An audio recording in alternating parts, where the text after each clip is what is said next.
Hello everyone, and welcome to Shadow of Dexl. As you can see, Dexl is absent from this development blog, but that's just because I messed up his model. But other than that, Emberlyn will step in and help us with this development blog. So as you can see, she can walk around, she can jump, and that's about it, and she can run. This is kind of what the game's gonna look like. I have a dedicated Shadow of Dexl development file now, where before I was putting all my projects in the same exact game, and I was just kind of hiding the stuff I didn't want to use, and now this is dedicated to only Shadow of Dexl related content. So I also fully reorganized everything, and I'm in a very better spot. A very better spot. I don't know, but everything you see here is made by myself, except for the music, which is made by Lars Hitchful. Basically, this is kind of what the game's gonna look like. You'll have the mountains around the sides to help kind of differentiate the areas, and you can go in here, and when you go through here, it'll be like Zelda, where you can go through and it'll just run to the next area for you. I'll have to do some work on this. It's not perfect. It's just kind of one of the things I'm working on.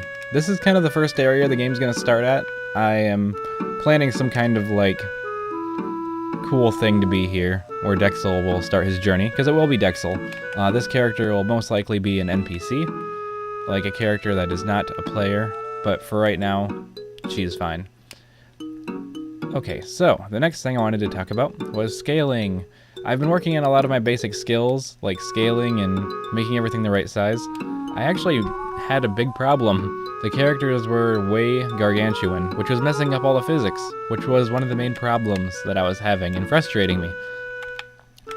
For instance, the character is supposed to be 2 meters tall. That's about how tall people are, about 2 meters.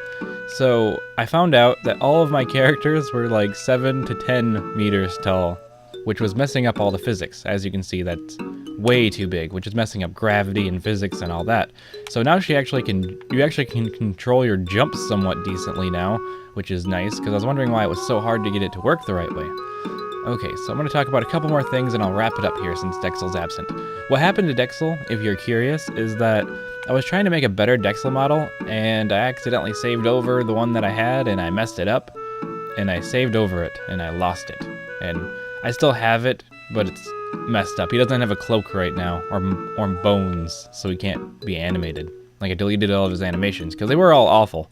So I want to make new ones, but she's not perfect either, but she does look a lot better. Her face is no longer in complete darkness like it was before.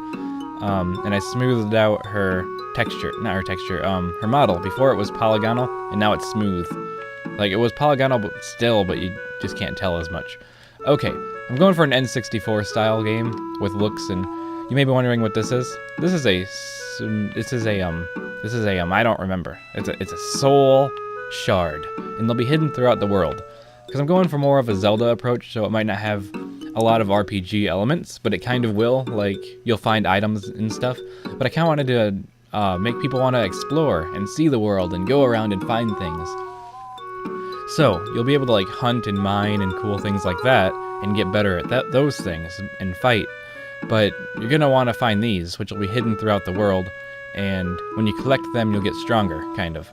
But in different areas. It's still a work in progress, still an idea that I'm forming. But basically you'll want to go around and find them, and only Dexl can see them because of his ability to see souls and cool things like that that'll come into play.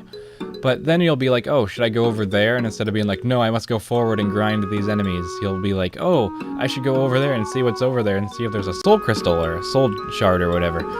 And hopefully that will make people want to explore and get new power-ups and have it where you can use the power-ups in some places. Instead of having enemies drop money, I'm going to have enemies drop items that you can take to markets and sell. So you're actually not going to be spawning money out of thin air. You're going to be killing enemies, and they'll drop their skin, or they'll drop an item. And then you can go to the market and sell it, and you can kind of see what's there, and every place will have its own selection and prices and cool things, so you'll kind of want to explore. That's kind of what I'm going for. I'm going to stop talking your ear off, and in the next development blog, Dexl should be back. Or he might not be, depends on how things go, but hopefully this interests you guys. Leave a comment and a rating, and feel free to ask any questions. I'm still in the learning phase of things. I'm still trying to develop my skills and get better at game design and everything.